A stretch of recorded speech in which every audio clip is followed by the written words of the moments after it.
everyone. It is Tuesday, September 26th, 2023. And as you can see, I am not driving and talking. I'm actually sitting and talking. It's kind of dank and yucky outside today, so I thought I would do my daily talk from here instead of in the car. Although Grogu, Baby Yoda, is going to miss all of you so much. So we'll make sure that you guys get to see him later this week. I wanted to talk about my Sunday reading. On Sunday, I did a reading for the week that talked about being in financial stability and understanding that it's also important to be spiritually stable as well. And I had several people either email me or message me and say, you know, Dali, I am not in a financially stable situation, so clearly this reading doesn't apply to me. And sometimes that's going to happen, you know. Spirit comes to me. When you're doing readings for a collective of people, it's going to happen where sometimes you give a reading that doesn't apply to everyone. You know, for some reason, Spirit wanted that message to be put out there, so that is what I did. But I do feel all of you who reached out to me to say, hey, I'm not in a good financial situation. I understand that all too well. I do.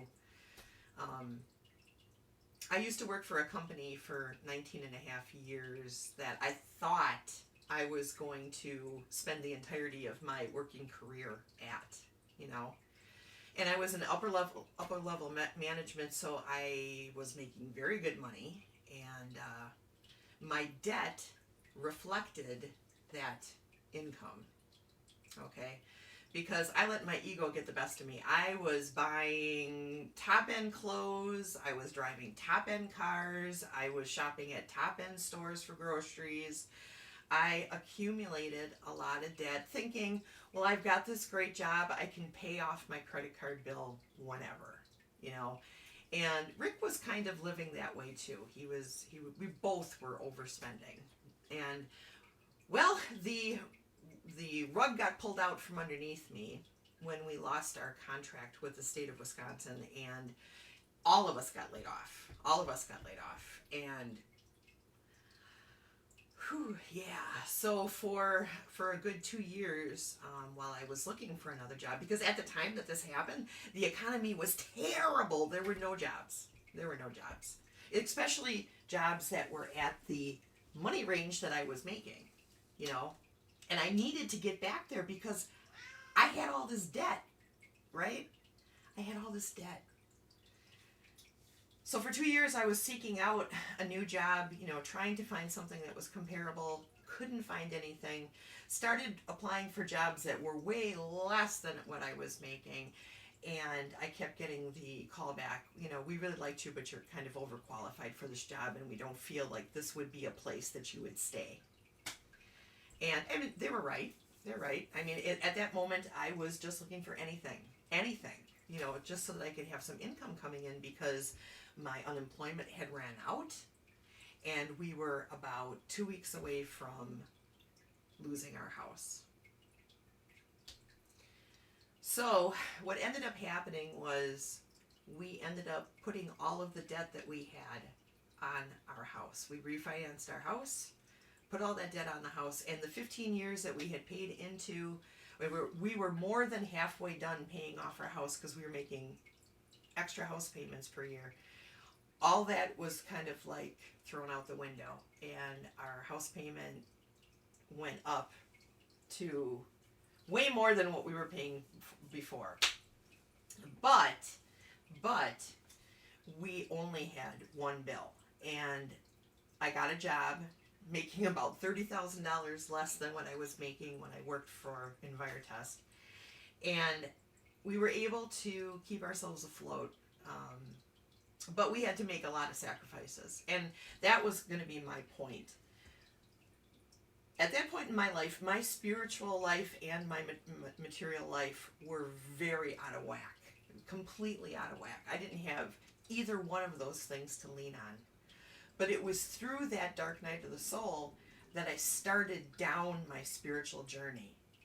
And I got myself spiritually stable enough that I was able to see things a little bit more clearly. I mean, that is why, we were able to come up with the idea of refinancing the house and putting the debt on the house and just working with one payment there.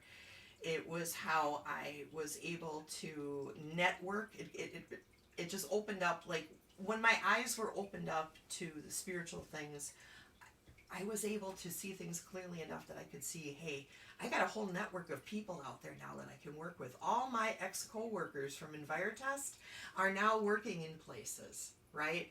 So I started interviewing and networking through that. Eventually, I did find another job, strangely enough, at the business that my husband was working at, which set us up to be in a much better place. But I did have to sacrifice a lot of stuff. For months, I didn't have my own cell phone.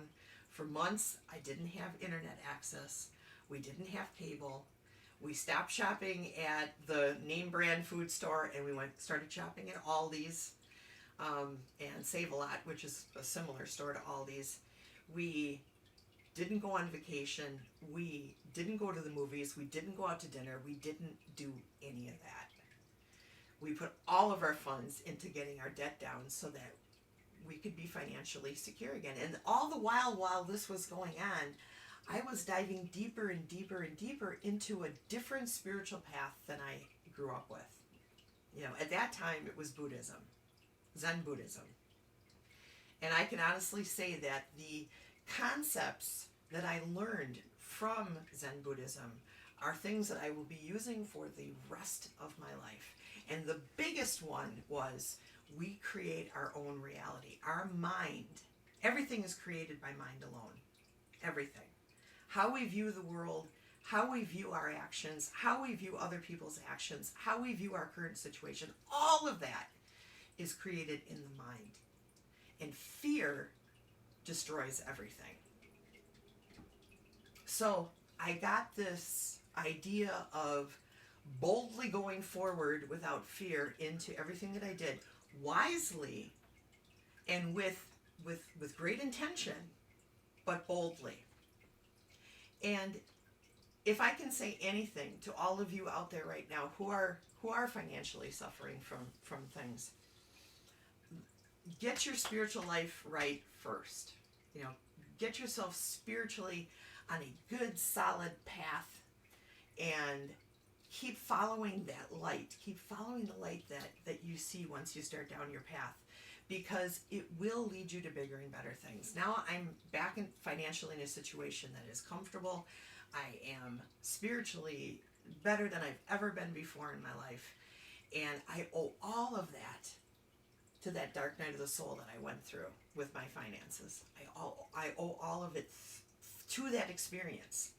And I would love for you guys to start seeing any dark night of the soul thing that you have to go through as an opportunity to further your spiritual growth.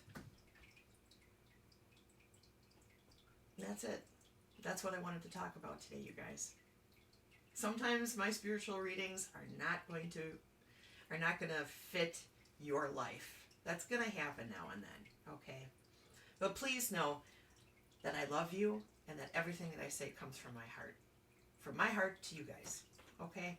I love you. I will see you all again tomorrow for our midweek reading, okay? All right, take care, everybody. All right, bye-bye.